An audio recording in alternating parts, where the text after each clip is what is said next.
오늘 시간은 육효 시간입니다.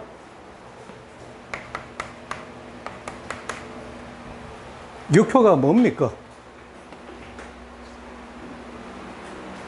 대답은 여러 가지로 나올 수가 있지만, 점입니다. 육효. 자, 우리가 살면서 왜 점이 필요할까요? 사람이 살면서 부딪히는 여러 가지 환경 변화에 의해서 우리는 결정해야 될 그런 기회가 굉장히 많습니다. 그런 기회가 많을 때 어떻게 현명하게 좋은 결정을 내리는가를 도움을 받기 위해서 우리는 주로 이제 점을 많이 칩니다. 사람의 삶에 있어서 이 점이 필요하기 전에 인간의 삶은 뭔가에 대해서 한번 생각해 보겠습니다.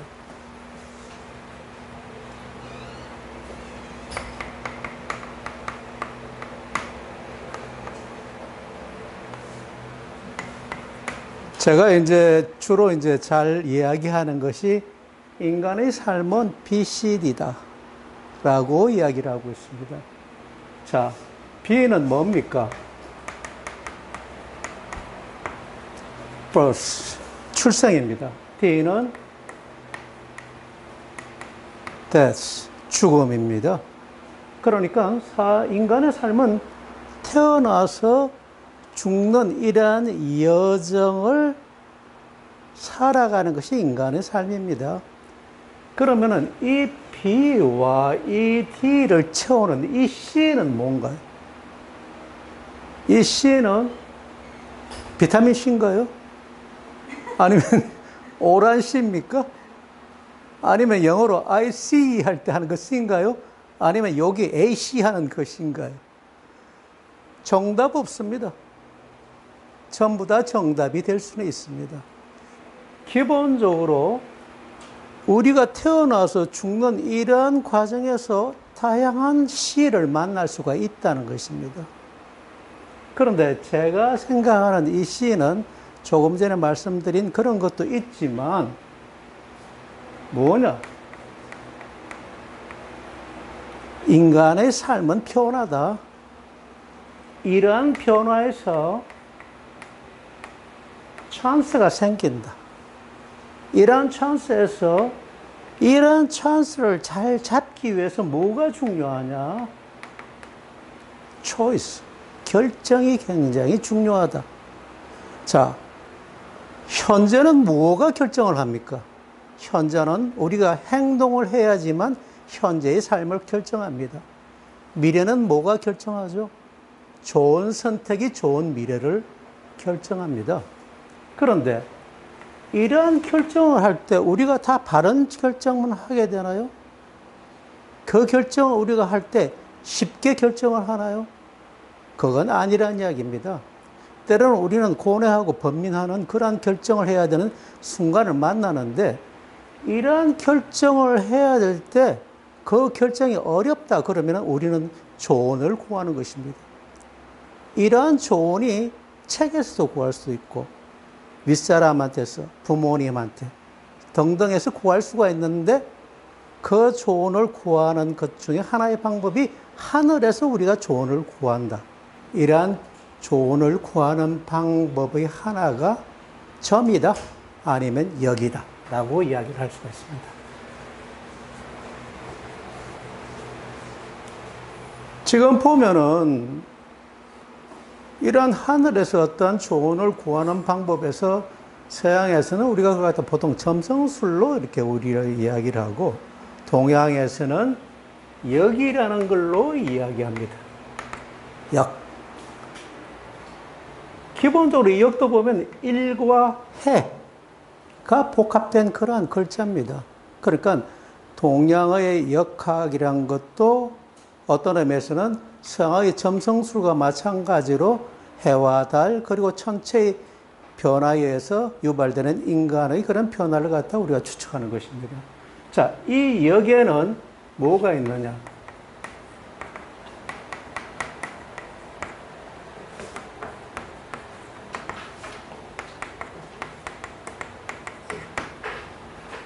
역에는 역학이 있고 역술이 있습니다.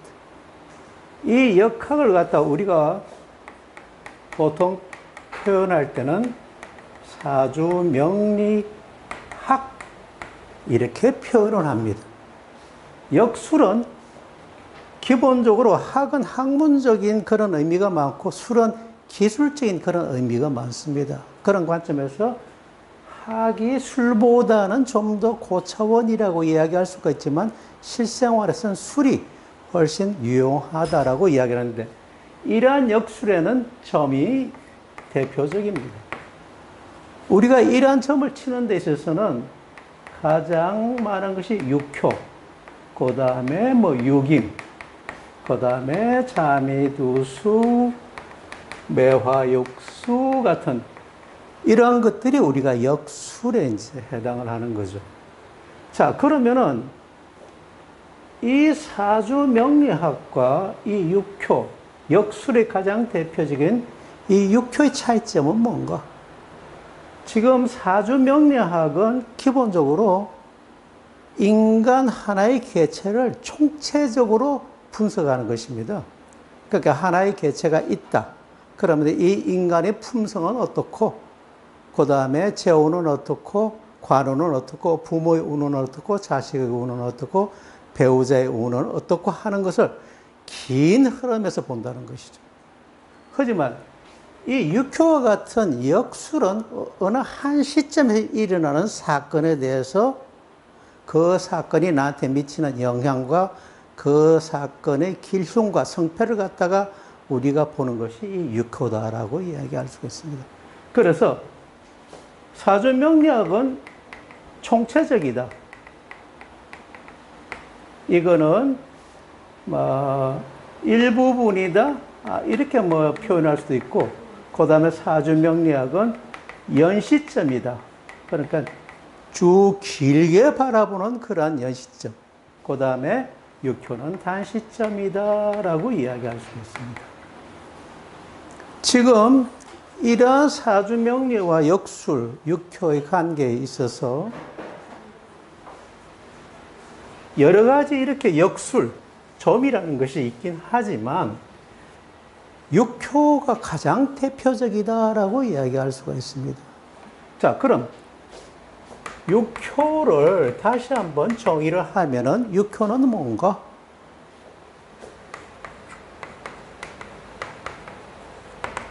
주역을 기초로 한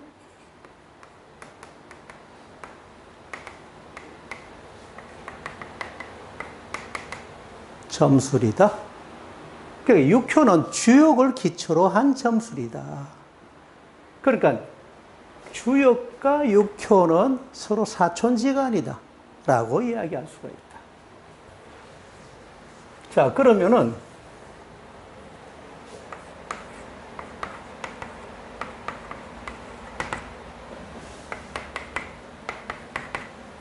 주역과 육효의 닮은 것과 다른 점은 뭔가?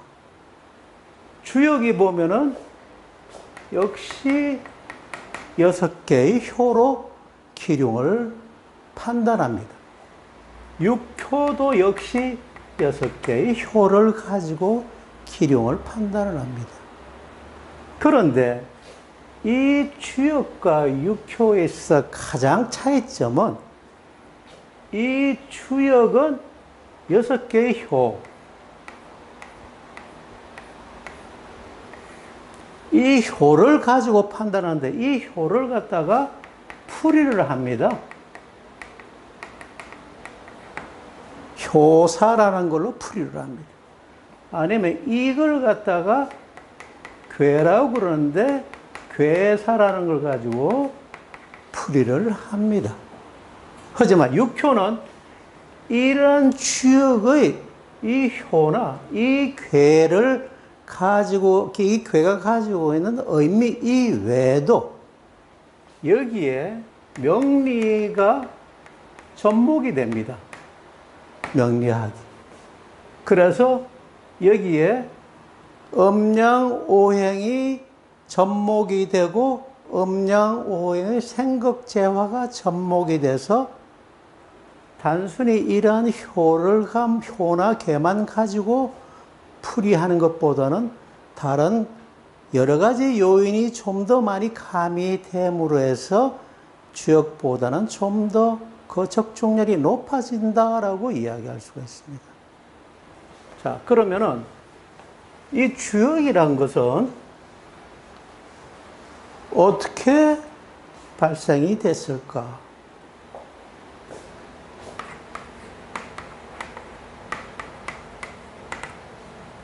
이 주가 보면은 나라 이름입니다. 주가 나라 이름입니다. 옛날에 중국에 하나라, 언나라, 주나라가 있었습니다. 이 하나라에 연산력이란 게 있었고, 언나라에 귀장력이란 게 있었고, 주나라에 역이 있었습니다. 그런데 이 하나라의 연산력, 언나라의 귀장력이 다 없어졌어요. 세월이 지나면서. 그런데 주나라의 역만 남아 있었습니다. 그래서 이걸 갖다가 우리가 주역이다 라고 이야기를 하고 있습니다. 자, 그럼 이 주역은 기본적으로 누구에 의해서 생성이 됐느냐? 첫째 보면은 다 아시다시피 복희의 8괴라는 게 있습니다. 그 다음에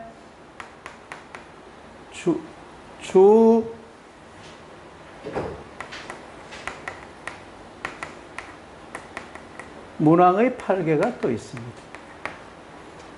그래서 주역이라는 것은 주나라의 역인데 이 역이 복희라는 사람의 8괴와 주나라 문왕의 8괴에 의해서 점점점 개발이 됐다라고 이야기할 수가 있습니다. 이 복희라는 분이 중국에서는 우리나라 단군과 같은 그러한 의미를 가지고 있는 것 같더라고요. 그래서 복희가 만든 이 8괴를 갖다 우리가 선천팔괴라고 우리가 표현하고, 주나라 문왕이 만든 8괴를 갖다 후천팔괴라고 우리가 표현을 합니다. 자, 그런데 이제 보시면은 이 주역을 만들었을 때 주나라의 문왕이 이렇게 기본적으로 이제 보시면은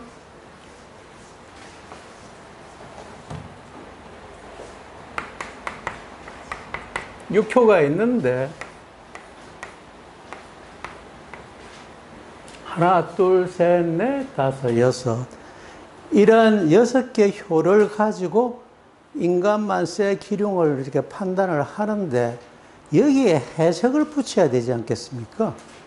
그래서 요것을 괴라고 하고 요것을 효라고 하는데, 이러한 각각의 효와 이 괴에 대해서 해석을 붙인 것들이 있습니다. 그것이 효사다. 이것이 그 다음에 괴사다라고 이야기합니다. 그런데 이런 주역에 대한 해설이 시간이 지나면서 많이 연구되다 보니까 그 연구가 점점점 깊어져서 여기에 대한 설명도 아주 점점 좋아지게 됐습니다. 그래서 우리가 이러한 주역의 설명에 대해서 가장 대표적이다 하는 것이 무엇이겠습니까? 공자의 십익이 가장 대표적이다 라고 이야기하고 있습니다. 그래서 공자의 십익, 십익이 가장 대표적이다 라고 이야기하고 있습니다. 자, 지금 현재 우리가 역수를 하는 사람들의 사회적인 지위가 어떻습니까? 별로라고 생각하시죠? 그런데 조선시대 때 사대부들이 읽어야 될 책이 있지 않습니까? 조선시대 사대부들이 읽어야 될 책이 사서삼경이 있지 않습니까? 이거는 조선시대 사대부리 꼭 읽어야 될 책입니다. 그러니까 논어맹자, 대학중령이 있고 여기에 시경, 서경, 역경이 있습니다. 그러니까 지금 조선시대에서 사회적으로 위로 발돋움하기 위해서는 주역을 공부하지 않으면은 사회적인 높은 위치에 도달하지 못한다는 이야기입니다. 자, 그러면은 그때 조선시대 사람들이 이 주역을 읽으라고 그럴 때 이러한 주역이 꼭 역설적인 면만 있었나? 그래서 그 역이 중요하기 때문에 꼭 읽으라고 했을까?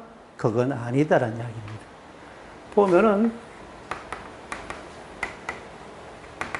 주역이 처음에는 역술적인 면이 굉장히 많았습니다.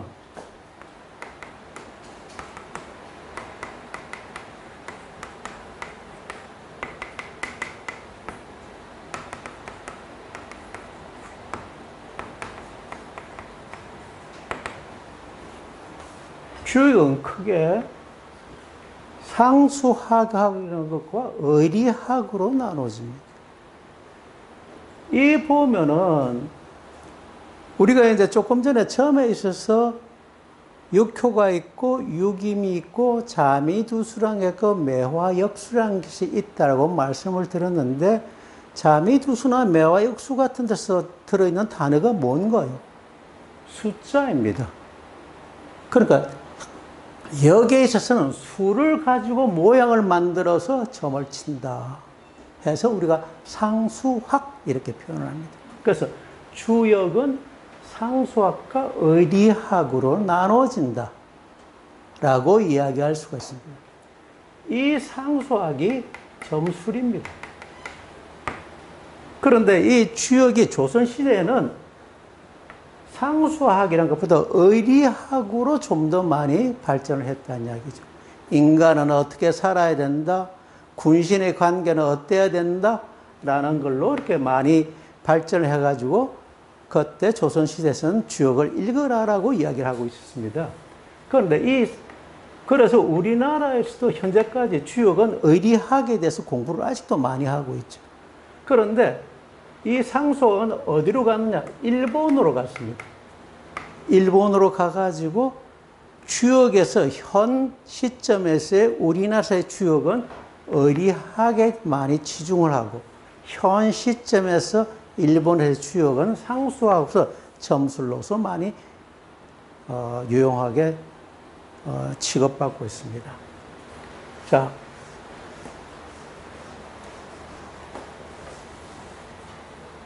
이러한 주역이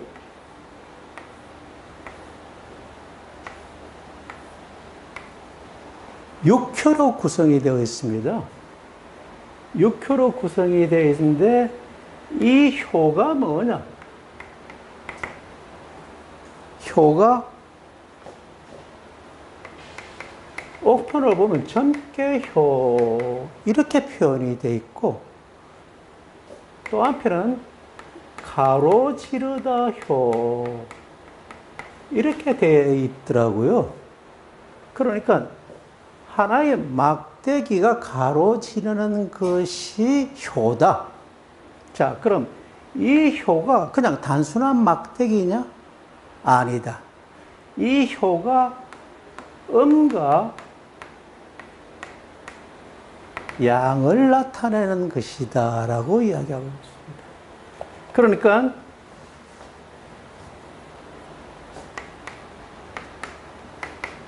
이 효가 음과 양을 나타내는데 기본적으로 이 음양이 갖는 의미가 뭔가? 태초에 음과 양이 있음으로 해서 모든 것이 밝음과 어두움, 높고 낮음, 뭐 이런 것들이 분별이 됐다는 이야기죠. 그러면은 이런 음과 양은 고착이 된 건가? 아니다는 이야기죠.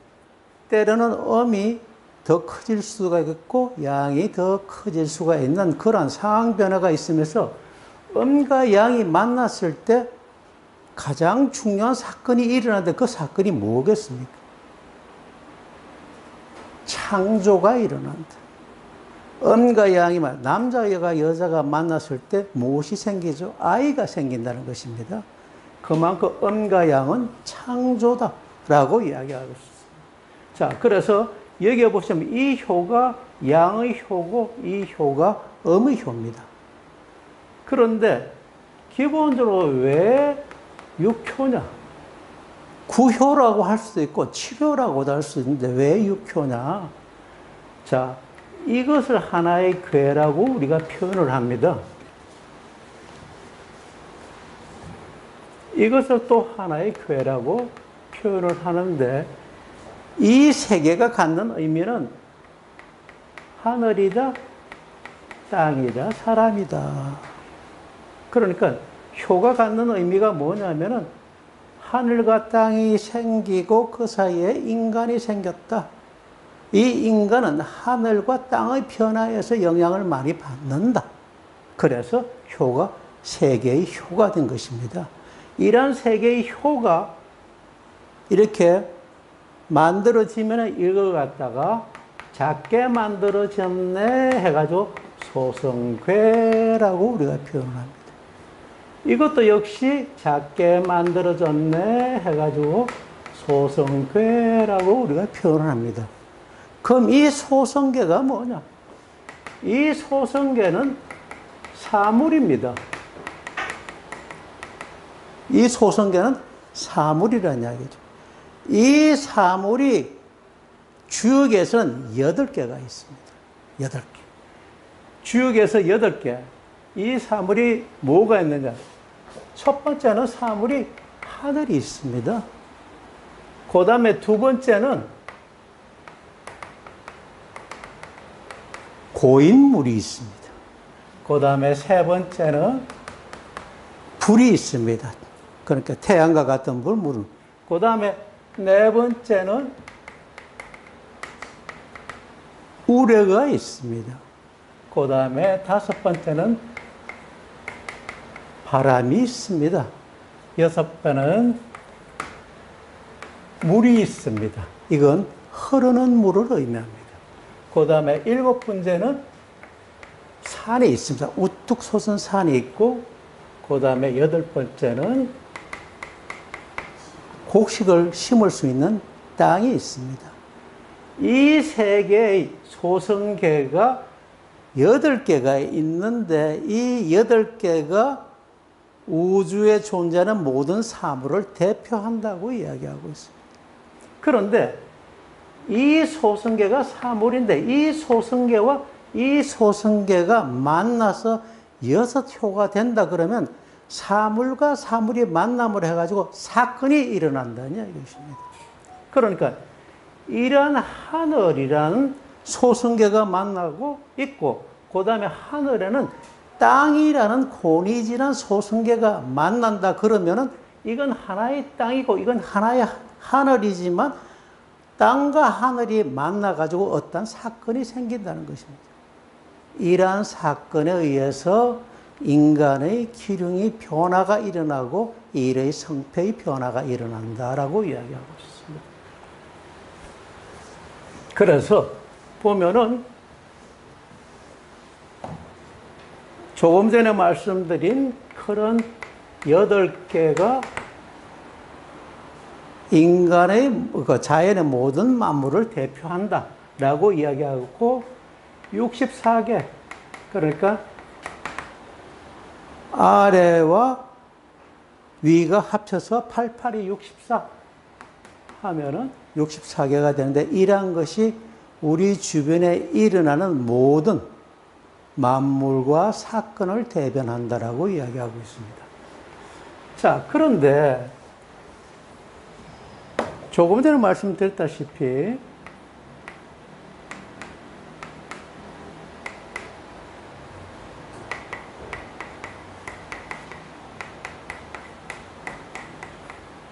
이렇게 이제 두 개의 이제 소성계가 만나서 지천태라는 그러한 하나의 대성괴의 이름을 만드는데 주역에서는 지천태가 뭐야? 지천태 편안한 것을 의미합니다. 편안한 것. 하늘에 땅이 있고 밑에 하늘이 있으니까 하늘은 겸손하네 라고 이야기하고 땅은 위에 있으니까 아래로 내려오네. 그 다음에 하늘은 올라가는 그런 기운이 있으니까 하늘과 땅이 서로 만나서 융합을 하고 교합을 이룬다는 그런 지천태라는 그런 이제 이름을 가지고 이 지천태가 있으니까 좋다라고 우리가 이제 주역에서는 표현을 합니다. 하지만 이러한 것이 항상 좋으냐? 그런 것은 아니란 이야기죠. 여기에 뭐가 가미가 되는 것이 있느냐? 우리가 점을 칠 때 연월일이 있지 않습니까? 내가 이 시점에서 점을 친다. 그러면 이 시점의 기가 이 궤에 어떠한 영향을 미쳐서 어떤 변화가 일어나는가를 우리가 보는 것이 좀 더 이러한 육효 정확성을 높인다라고 생각해서 주역은 단순히 이것만 가지고 설명을 했지만 육효에서는 점을 치는 나라 연월일을 갖다 여기에 대입을 합니다. 그러면은 여기에 어떻게 대입을 하느냐? 여기에 명리의 12지지를 붙입니다. 그러니까 보니까 자인진 척해열한 12지지를 붙인다는 이야기죠. 그럼 이 12지지를 붙이고 난 뒤에 그 다음에 이러한 12지지가 갖는 의미가 뭔가? 실생활에서. 이 12지지가 갖는 의미가 뭔가? 그걸 갖다가 우리가 육친으로 이렇게 이제 표현한다는 것입니다. 육친으로. 그러면은 주역에서는 이것만 가지고 지천태란 것만 가지고 해석을 했어요. 그런데 육효에서는 이 효에 12지지를 붙이고 이 12지지가 갖는 육친을 갖다 또 붙인다는 이야기죠. 12지지에 육친을 붙이는 이유가 뭐냐면 이 자인진 척해요가 갖는 의미를 애매하다는 이야기입니다. 여기에 육친을 붙여야지만 이 이유가 소리네, 기쁘네, 해가 재네, 돌이네, 축이 형이네, 돈 나가겠네, 뭐 관이 관색이네, 이런 걸 갖다 좀 더 우리가 구체적으로 알 수 있다는 이야기죠. 그리고 난 뒤에 연월에서 지금 생극좌를 봐서 내가 취직을 하고 싶어, 아니면 내가 돈을 벌고 싶어 하면 이 재를 갖다 중점적으로 본다는 이야기입니다. 이러한 재를 중점적으로 봤을 때 이 재가 월과 일에 힘을 받아서 강하다. 그러면 돈이 생기네 라고 우리가 좀 더 중점적으로 알 수 있다. 그래서 그런 점에서 주역에 비해서 육효는 주역의 육효에 연월, 점치는 날의 연월일, 그 다음에 12지지, 육친을 붙여서 좀 더 구체적으로 이렇게 점을 칠 수 있는 방법이다라고 이야기할 수가 있습니다. 자, 그러면은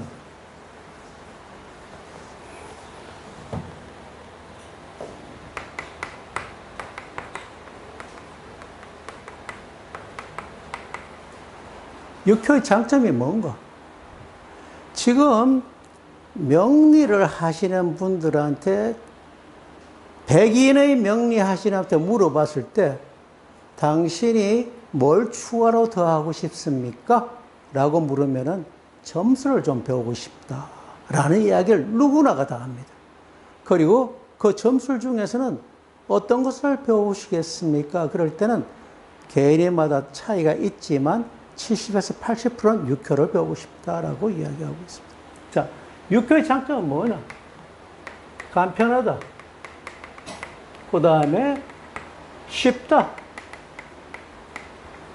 명리에 비해서 훨씬 쉽습니다. 그 다음에 실생활에서 굉장히 유용하다. 기본적으로 육효를 가지고 모든 생활에서의 기흉과 일의 성패를 갖다가 우리가 판단할 수가 있다. 그런 관점에서 간편하다, 쉽다, 유용하다라고 이야기하고, 그 다음에 그 주제, 대상이 다양하다라고 이야기할 수가 있습니다. 그러니까 인간관계를 우리가 또 볼 수가 있습니다. 그 다음에 재물을 볼 수가 있습니다. 그 다음에 관운을 볼 수가 있다. 그 다음에 성패를 볼 수가 있다. 자, 이런 거 명리에서 다 보죠. 명리에서 다 보는데 내가 이제 어떤 사람하고 동업을 하고 싶어. 그런데 과연 그 사람하고 동업이 하면은 좋을까 안 좋을까를 갖다가 우리가 명리에서 판단을 할 때는 나의 사주와 상대방의 사주를 비교해야 된다. 그러면은 내가 동업을 한다고 그럴 때 그 사람한테 내가 원해서 그 사람하고 동업을 하려고 해. 그런데 내가 그 사람한테 당신 사주 좀 주세요라고 그러면 그 사람이 나하고 동업을 하겠습니까? 안 하겠습니까? 그 다음에 내가 어떤 사람을 좋아해. 좋아하는데 그 사람이 나한테 어떤 감정을 가지고 있을까? 라고 생각할 때 만일 그 사람이 내가 어떤 사람을 좋아하는데 그 사람이 나한테 좋은 감정이 있다 그러면 나 대시할 수 있어. 그런데 그 사람이 나한테 좋은 감정을 가지고 있지 않다 그러면 대시할 필요가 없는 거죠. 그럴 경우에 상대편한테 너 나 좋아해? 이렇게 물어볼 수는 없는 것 아닙니까? 이럴 경우에도 육효를 친다. 그러면은 상대편이 나한테 대하는 그 감정의 폭과 깊이를 갖다가 알 수가 있다라고 이야기할 수가 있습니다.